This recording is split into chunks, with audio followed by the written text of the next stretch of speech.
ചേട്ടാ ഇവിടെ നല്ല ബീഫ് എങ്ക കിട്ടും ബീഫോ? हाँ बीफ ഇവിടെ ठीक है. This is a beef stall and it's just 5 minutes away from the temple ground where Kerala's biggest festival Thrissur Puram happens. और നാളേക്ക് എത്ര കിലോ കറി പോകും? ഡെയിലി നമ്മൾ ഇന്ന് പുതിയൊരു അവതാരത്തെയാണ് കാണാൻ പോകുന്നത്. വേറെ ആരുമല്ല, കീർത്തി ഗോവിന്ദ സ്വാമി. പുള്ളിക്കാരന്റെ ഏതെങ്കിലും ഒരു വീഡിയോ നിങ്ങൾ കണ്ടു കാണും. ഇവർ ഈ ഡോക്യുമെന്ററി വീഡിയോസ് ആണ് കൂടുതലും ചെയ്യാറ്. എന്തായാലും പുള്ളിക്കാർ ഇച്ചിരി വിഷമാണ്. അത് അവരുടെ ചില വീഡിയോകളെ കാണുമ്പോൾ തന്നെ തോന്നും കീർത്തി ചേച്ചി സംഘികളുടെ PR ആണോ എന്ന്. ഓക്കെ, അതല്ല നമ്മുടെ വിഷയം. ഈ കീർത്തി ചേച്ചി കുറച്ച് നാൾ മുന്നേ കേരളത്തിലേക്ക് വന്നിട്ടുണ്ടായിരുന്നു. വേറെ ഒന്നിനല്ല, ബീഫിന്റെ ചരിത്രം അറിയാൻ. എന്തോ വലിയ സംഭവം പോലെ ബീഫിന്റെ ഇല്ലാത്ത ചരിത്രം പറയുന്നുണ്ട്. ഇവരിപ്പോ ഈ കണ്ടന്റും കൊണ്ട് വന്നത് എന്തിനാണെന്ന് ചോറ് നിന്ന് ആർക്കും മനസ്സിലാക്കും. എന്തായാലും നമുക്ക് അവരുടെ വീഡിയോ ഒന്ന് കണ്ടോക്കാം. ചേട്ടാ ഇവിടെ നല്ല ബീഫ് എങ്ക കിട്ടും? ബീഫോ? हाँ बीफ ഇവിടെ ठीक है. This is a beef stall and it's just 5 minutes away from the temple ground where Kerala's biggest festival Thrissur Puram happens.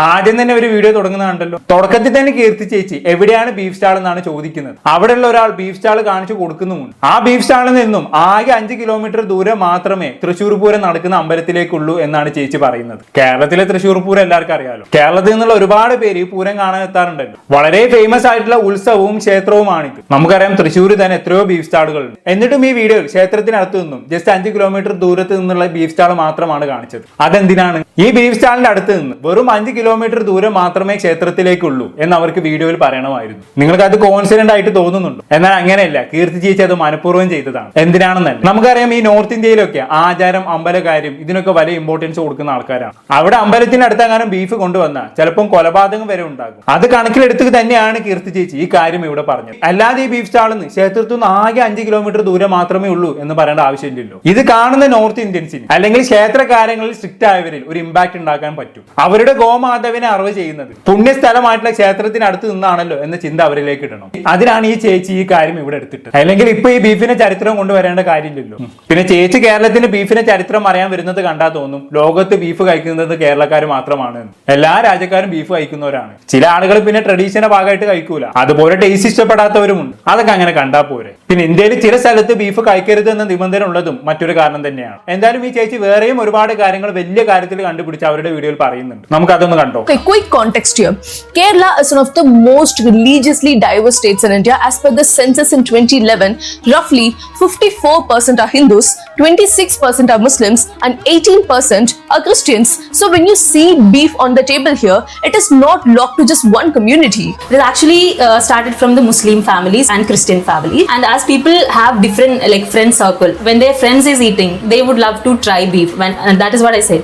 Once you try beef, because of that taste, you will not stop eating. Unlike many northern states, Kerala consistently ranks among the highest per capita meat consumption. വീഡിയോയിൽ ചേച്ചി വേർതിരിച്ചൊക്കെ കാണിച്ചിട്ടുണ്ട്. 54% Hindus ആണ് കേരളത്തിൽ, 24% മുസ്ലിംസും, അതുപോലെ ബാക്കി 18% Christians ആണ്. എന്തിനാണ് ഇങ്ങനെ വേർതിരിച്ച് കാണിക്കുന്നതെന്നല്ല, കാരണം ഇവർ പറയുന്നത് കേരളത്തിൽ ബാക്കിയുള്ള ഈ മുസ്ലിംസ് ആൻഡ് ക്രിസ്ത്യൻസ് മാത്രമേ ബീഫ് കൂട്ടാറുള്ളൂ എന്നുള്ളതാണ്. ഈ മുസ്ലിംസ് ആൻഡ് ക്രിസ്ത്യൻസിന്റെ ഫ്രണ്ട് സർക്കിളിലുള്ള ഹിന്ദുസ് ആകാംക്ഷ കൊണ്ട് ഇതിന്റെ ടേസ്റ്റ് നോക്കി പിന്നീട് ഇതിന്റെ ഫാനായി മാറിയവരാണ് എന്നാണ് ചേച്ചിന്റെ കണ്ടുപിടുത്താണ് ഇത്. എന്താ ഇതിനൊക്കെ പറയാല്ലേ. നമുക്കറിയാം ചരിത്രത്തിൽ പണ്ട് മുതലേ ഹിന്ദുസ് ബീഫ് കഴിക്കാറുണ്ട്. അതിന്റെ രുചിയാണ് കാരണം. എന്നാൽ ചില ഹിന്ദുസ് പണ്ട് മുതലേ ബീഫ് കഴിക്കാത്തവരുമുണ്ട്. അല്ലെ, ചേച്ചി ഇവിടെ മുസ്ലിം ക്രിസ്ത്യൻ ഫ്രണ്ട് സർക്കിളിൽ നിന്നാണ് ഹിന്ദുസ് ബീഫ് കഴിക്കാൻ തുടങ്ങിയത് എന്നൊക്കെ എടുത്ത് പറയുന്നുണ്ടല്ലോ. ആ പറഞ്ഞതിൽ സത്യമില്ല എന്നാണ് ഞാൻ പറയുന്നത്. ചിലപ്പോൾ ഫ്രണ്ട് സർക്കിളിൽ നിന്നും ടേസ്റ്റ് ചെയ്ത് ബീഫ് ഇഷ്ടപ്പെട്ടവരുണ്ടാകാം. പക്ഷെ അത് ജനറലൈസ് ചെയ്ത് പറയുമ്പോൾ, അതും കേരള സ്റ്റോറി 2ന്റെ സിനിമ റിലീസ് ചെയ്ത സമയത്ത് തന്നെ പറയുമ്പോൾ, അത് എവിടേക്കാണെന്ന് വിരൽ ചൂണ്ടുന്നതെന്ന് ആലോചിച്ച് നോക്കിയാൽ മനസ്സിലാവുമല്ലോ. കേരള സ്റ്റോറി 2ന്റെ ട്രെയിലർ കണ്ടവർക്ക് അറിയാം.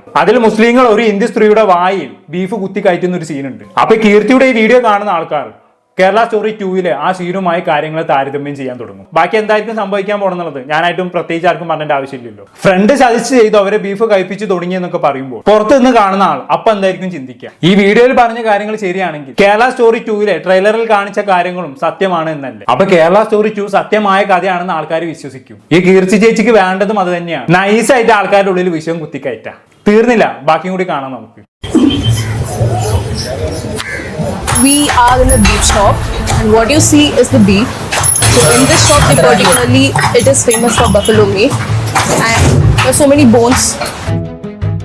There's so many things happening here. I'm scared. ഒരു നാளைക്ക് എത്ര കിലോ കറി പോകും? അത് ഡെയിലി 4 3 ശനി ഞായർ 5 6 So in normal days, they will sell around 4-3 animals. But in the festival days or in the weekends, they sell around 5-6. There's a customer buying 5 kg. They'll mostly make pickle out of it and fry out of it. And they're gonna pack it and take it to Dubai. If you compare to mutton, beef is significantly cheaper in Kerala markets.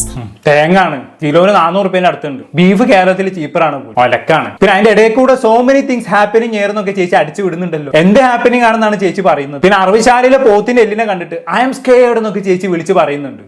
ഇതിലിപ്പോ പേടിക്കാൻ മാത്രം എന്താ ഉള്ളത്? Beef stall ആകുമ്പോൾ പോത്തിന്റെ എല്ലുണ്ടാവും, അതുപോലെ തന്നെ chicken സ്റ്റാളിൽ പോയി കഴിഞ്ഞാണെങ്കിൽ ചിക്കന് പാർട്സ് ഉണ്ടാവും. അതിലിപ്പോ വലിയ സംഭവമാക്കാനൊന്നും ഇല്ല. പിന്നെ ചേച്ചി കണക്കൊക്കെ എടുക്കുന്നുണ്ട്. നോർമൽ ഡേയ്സിൽ 3-4 പോത്തിനൊക്കെ അറക്കാറുണ്ട്. അതുപോലെ ഫെസ്റ്റിവൽ സീസണിൽ ഏകദേശം 5-6 പോത്തിനൊക്കെ അറക്കും. എല്ലാം എനിക്ക് അറിയാൻ മേലാത്തോണ്ട് ചോദിക്കാം, ചേച്ചി എന്താ സെൻസസ് എടുക്കാൻ വന്നതാണ്? ഇതൊക്കെ പറയേണ്ട ആവശ്യം എന്താ?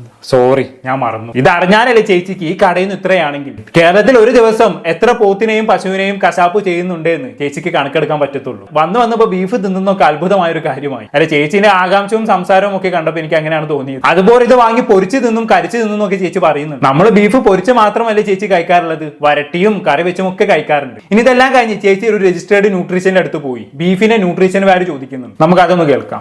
Much consumption, my next question was naturally simple.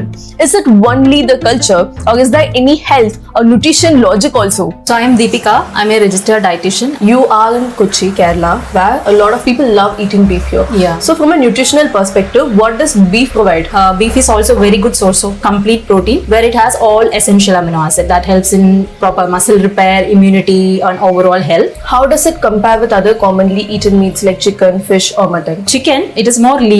Fish is actually very unique. It has omega-3 fatty acid. Mutton also has high iron content, same like beef. The saturated fat content of mutton is higher compared to beef. Which one would you say is better? I won't say one is better. So it is depends upon a person's health conditions. Are there situations where people should be cautious about eating beef? See, if you have high LDL cholesterol levels, if you have strong heart health issues, and if you have high uric acid in your blood, like gout issues, then also you have to restrict beef.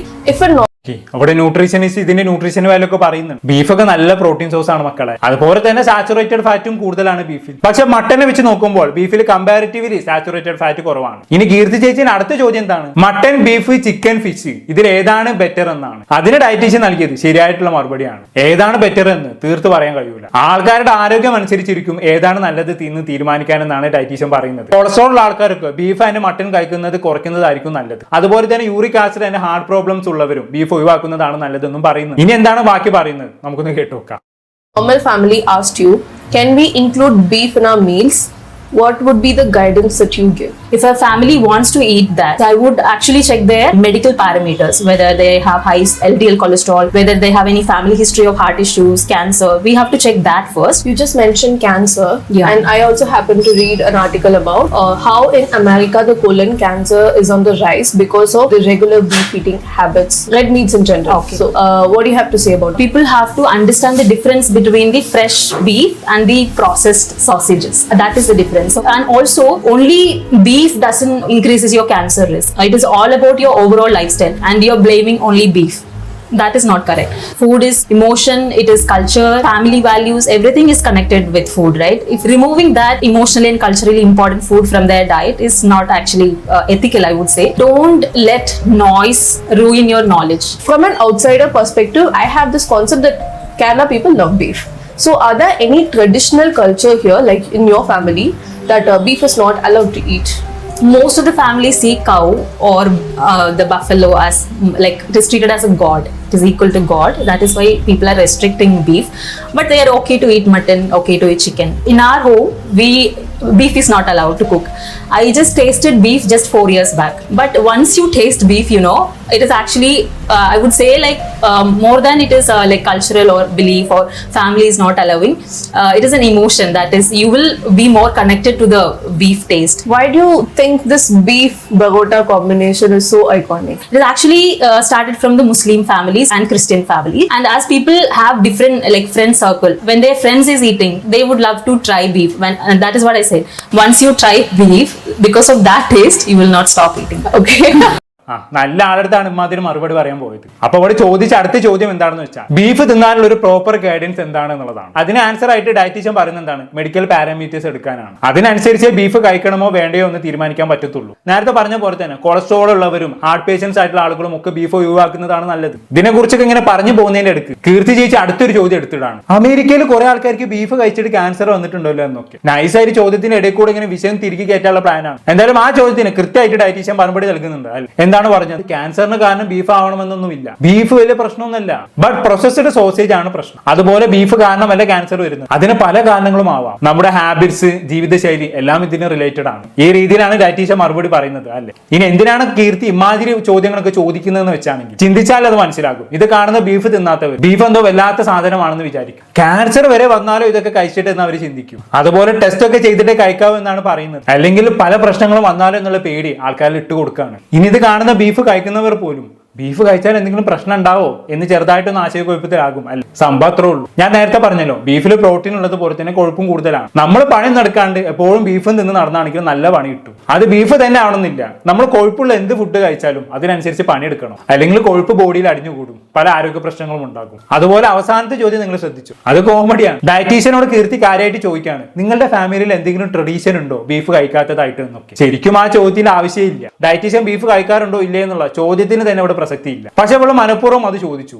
അത് അവളുടെ ബുദ്ധിയാണ്, എന്തിനാണെന്നല്ല. അവൾക്ക് അറിയണം ഡയറ്റീഷ്യന്റെ വീട്ടിൽ beef കഴിക്കുന്നുണ്ടോ ഇല്ലേ എന്നുള്ളത്. എന്തായാലും ഇവളുടെ ഈ ചോദ്യത്തിന് ഡയറ്റീഷ്യൻ കൊടുക്കുന്ന മറുപടി എന്താണ്? മോസ്റ്റ് ഓഫ് ദ ആളുകളും പശുവിനെ ദൈവമായി കാണുന്നവരാണ്. ഈ തന്റെ കുടുംബത്തിലും ഈ ട്രഡീഷൻ ഉണ്ട്. എന്നാൽ 4 വർഷമായി താൻ ബീഫ് കഴിക്കാറുണ്ടെന്നും അത് തന്റെ ഇമോഷൻ ആണെന്നും ഇവിടെ ഈ ഡയറ്റീഷ്യൻ പറഞ്ഞു വെക്കുന്നുണ്ട്. അത് നല്ല കാര്യം തന്നെ. അതിന്റെ കൂട്ടത്തിൽ ഇവർ പറയുന്നത് എന്താണ്? ബീഫിന്റെ ടേസ്റ്റ് ഞാൻ അറിഞ്ഞത് എന്റെ ഫ്രണ്ട്സിലൂടെയാണ്. ഡയറ്റീഷ്യൻ ഈ ഒരു ഒറ്റ ഉത്തരം മതി ഈ ഇത് കാണുന്ന നോർത്ത് ഇന്ത്യൻസിന്റെ ഇടയിൽ ഞാൻ നേരത്തെ പറഞ്ഞ പോലെ മുസ്ലിങ്ങൾ നിർബന്ധിച്ച് ഹിന്ദുക്കളെ കൊണ്ട് ബീഫ് കഴിപ്പിക്കുകയാണ് എന്നുള്ള ഒരു നെറേറ്റീവ് ഇട്ട് കൊടുക്കാൻ. എന്തൊരു ബുദ്ധിയാണില്ലേ കീർത്തി ചേച്ചിന്റേത്. എവിടെയെങ്കിലും കണ്ടാലുണ്ടല്ലോ 4 എണ്ണം പൊട്ടിക്കണം. അമ്മാതിരി ബുദ്ധിയാണ് ചേച്ചിന്റെ. ഇനി എന്തായാലും വീഡിയോയുടെ അവസാന ഭാഗം കൂടി കണ്ട് നമുക്ക് അവസാനിപ്പിക്കാം. Many parts of North India, religions like Islam and Christianity spread through back-to-back wars. Their temples were destroyed. People were religiously persecuted at one point of the time. When a society goes through that kind of history, food and faith became very sensitive for them. People feel they have to protect them. But in Kerala, religion largely spread through trade. Arab traders came to the Malabar coast, and later Europeans also came through ports like Kozhikode and Kochi.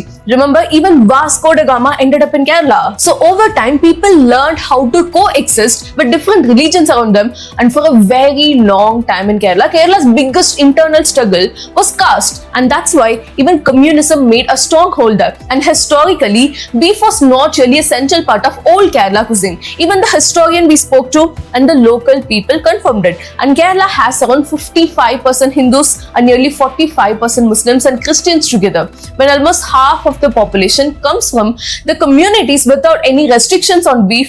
Naturally, the food culture becomes very different. And most importantly, politics and cinema also played a role here. Beef fry and barota slowly became part of the pop culture. When something keeps appearing in movies, hotels, and everyday life, it just becomes very normal for them.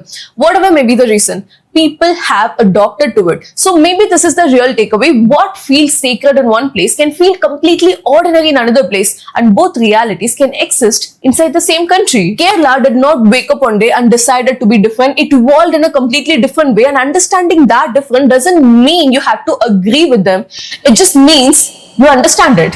എന്തൊക്കെയാണ് ഈ തള്ള വിളിച്ചു പറയുന്നത്? പലയിടത്തും മുസ്ലിം, Christian അല്ലെങ്കിൽ Hindus തമ്മിൽ ഒരുപാട് യുദ്ധങ്ങൾ ഉണ്ടായിട്ടുണ്ട്. അതിൽ ഒരുപാട് അമ്പലങ്ങൾ തകർന്നിട്ടുണ്ട്. അങ്ങനെ കുറെ ആളുകൾ കേരളത്തിലേക്ക് കുടിയേറി വന്നു. അവിടെ കുറെ ഫോഴ്സ്ഫുൾ മാറ്റങ്ങൾ വരുത്തിയെന്നൊക്കെയാണ്. അതിലൂടെ ഒരുപാട് ഫുൾ കൾച്ചറിൽ വ്യത്യാസം വന്നിട്ടുണ്ടെന്നൊക്കെയാണ് ചേച്ചി തട്ടിവിടുന്നത്. അതുപോലെ കേരളത്തിൽ ഇത്തരം ചേഞ്ചുകൾ വന്നത് ട്രെൻഡിലൂടെയാണെന്നും കൂടി പറഞ്ഞു വെക്കുന്നുണ്ട്. കണ്ടോ, അവിടെയും കുത്തി പറയാണ് ചേച്ചി. കേരളത്തിൽ ഡിഫറെന്റ് റിലീജിയൻസ് വരാൻ കാരണം ട്രേഡാണ്. അറബികൾ വന്നു, അതിലൂടെ ഇസ്ലാം മതം പ്രചരിക്കപ്പെട്ടു. പിന്നെ വാസ്കോ ഡ ഗാമ വന്നു, അവരുടെ മതങ്ങൾ പ്രചരിപ്പിച്ചു. അങ്ങനെ പുറത്തു നിന്ന് ട്രേഡിന് വേണ്ടി വന്ന പലരും കാരണം കേരളത്തിന്റെ കൾച്ചറിൽ ഒരുപാട് മാറ്റം ഉണ്ടായി. അതുപോലെ ഒരുപാട് റിലീജിയൻ കേരളത്തിൽ വന്നു. ഈ ഒരു കാര്യം മാത്രം പറഞ്ഞാൽ മതി ചേച്ചിക്ക്. പക്ഷെ അങ്ങനെ പറഞ്ഞാൽ ശരിയാവില്ലല്ലോ, ആളുകളുടെ വിഷം കുത്തി കയറ്റാൻ പറ്റില്ലല്ലോ. അപ്പൊ ചേച്ചി അങ്ങ് വളഞ്ഞങ്ങ് മൂക്ക് പിടിച്ചു. കുറെ അമ്പലങ്ങളൊക്കെ ഇവിടെ തകർന്നിട്ടുണ്ട്. ചരിത്രത്തിൽ അങ്ങനെ ഉണ്ടായിട്ടുണ്ട് എന്നൊക്കെ പറയേണ്ട യാതൊരു ആവശ്യമില്ല. അതുപോലെ ചേച്ചി വീഡിയോയിൽ മറ്റൊരു കാര്യം പറഞ്ഞു വെക്കുന്നുണ്ട്, കേരളത്തിൽ കാസ്റ്റ് ആയിരുന്നു ഏറ്റവും വലിയ പ്രശ്നം എന്നൊക്കെ. അത് പിന്നെ എന്നും കാസ്റ്റ് ഒരു പ്രശ്നം തന്നെയാണ്. കേരളത്തിനേക്കാളും ഏറ്റവും വലിയ പ്രശ്നമാണ് നോർത്ത് ഇന്ത്യൻസിന്റെ കാസ്റ്റ്. കേരളത്തിലുള്ളവരെക്കാളും ഏറ്റവും കൂടുതൽ കാസ്റ്റ് പ്രശ്നം നോർത്ത് ഇന്ത്യക്കാർക്കാണ്.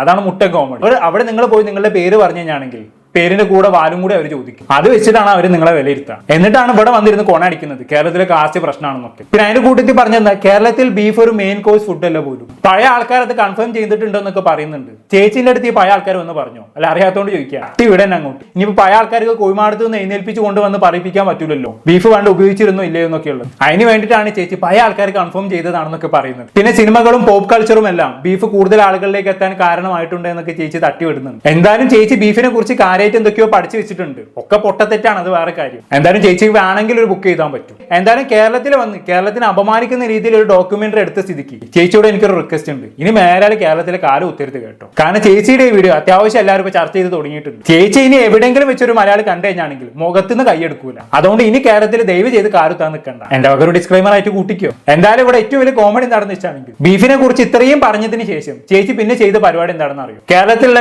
ഏതൊരു ലോക്കൽ കള്ളിഷാപ്പിൽ പോയി കുറച്ച് കള്ളങ്ങ് മൂന്തി. അല്ല, എനിക്ക് മനസ്സിലാവാത്തത് അതല്ല. ബീഫിനെ കുറിച്ച് ഇത്രയും പറഞ്ഞിട്ട് ബീഫിന് ഒരുപാട് ആരോഗ്യ പ്രശ്നങ്ങൾ ഉണ്ടാവുമെന്നൊക്കെ പറഞ്ഞിട്ട് ചേച്ചി നേരെ പോയത് എങ്ങോട്ടാണ്? കള്ളു കുടിക്കാൻ വേണ്ടിയിട്ട്. അത് പിന്നെ അമൃതാണല്ലോ. എന്താ ചേച്ചിക്ക് ആൽക്കഹോളിന്റെ സൈഡ് എഫക്റ്റ് ഒന്നും അറിയില്ലാവോ? അത് അങ്ങനെ ഒരു വാണം. എന്തേലും ആവട്ടെ. ഇതൊക്കെ കണ്ട് ഒരുപാട് പേർ നമ്മുടെ കൾച്ചറിനെ തെറ്റിദ്ധരിക്കാൻ സാധ്യതയുണ്ട്. തെറ്റിദ്ധരിപ്പിക്കണം. അതിനു വേണ്ടിയല്ലേ കീർത്തി ചേച്ചി ഫ്ലൈറ്റും പിടിച്ചും കൊണ്ട് വന്നത്. എന്തായാലും കൂടുതലൊന്നും ഞാൻ പറയുന്നില്ല. എന്താണെന്ന് കേട്ട് നിങ്ങൾക്ക് തോന്നുന്നത് കമന്റ് ബോക്സിൽ രേഖപ്പെടുത്തുമല്ലോ. അടുത്തൊരു ടോപ്പിക് വീണ്ടും കാണാം.